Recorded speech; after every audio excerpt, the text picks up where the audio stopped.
प्रिय श्रोता बंधु प्रभु श्रीख्रीष्ट गौरवमय नाम आपको शुभेच्छा। पवित्र बाइबल जिसा पुस्तक 53 अध्याय 11 पदरे आम मैंने पाठ करूँ से आपणा प्राण वेदनार फल देखि तृप्त हेबे। आंभर धार्मिक दास आपणार ज्ञान द्वारा अनेक को धार्मिक करिवे और से मानकर अपराध बहिबे।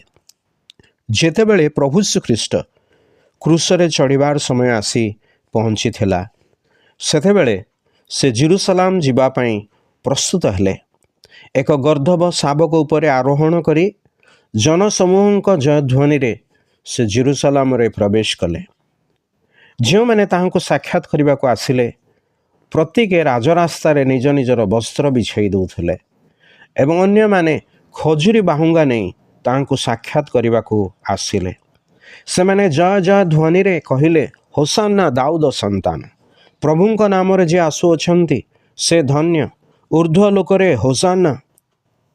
जेपरी गर्दभा शावकारोही राजा जेरुसलाम रे विजय रे प्रवेश कले मात्र किछि दिन परे से दास रूप धारण करी मनुष्यर अपराध बहन करी जेरुसलाम रु बाहर को गले।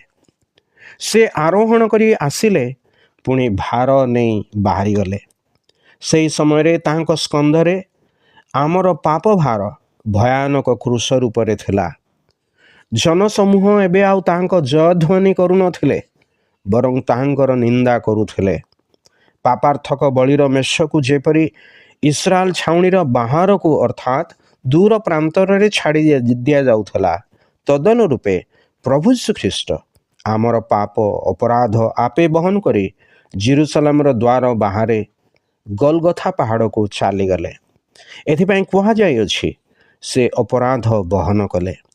आमर पाप आम ठारू दूर करने निमंते से ईश्वरंकर धार्मिक दास हेले। से ईश्वरंकर संपूर्ण आज्ञाबह होई पापी मानक निमंते क्रूसरे बलि होई मृत्यु भोग कले।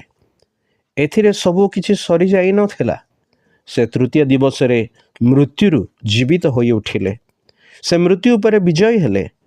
आजी आमको तांको विजयर अंशी कराइबाकू से इच्छा करते। जदि आपण निजर पाप स्वीकार करिवे एवं तांको मृत्यु पुनरुत्थान रे विश्वास करिवे एवं तांको ग्रहण करिवे तेबे आपण मध्य से विजयर अंशी हेई पारिबे। यह अर्थ करे जे आपण अनंत जीवन मुक्ति और स्वर्ग रे प्रवेश अधिकार प्राप्त हेबे। एहिपरि करबा निमंते ईश्वर आपणको अनुग्रह प्रदान करंतु।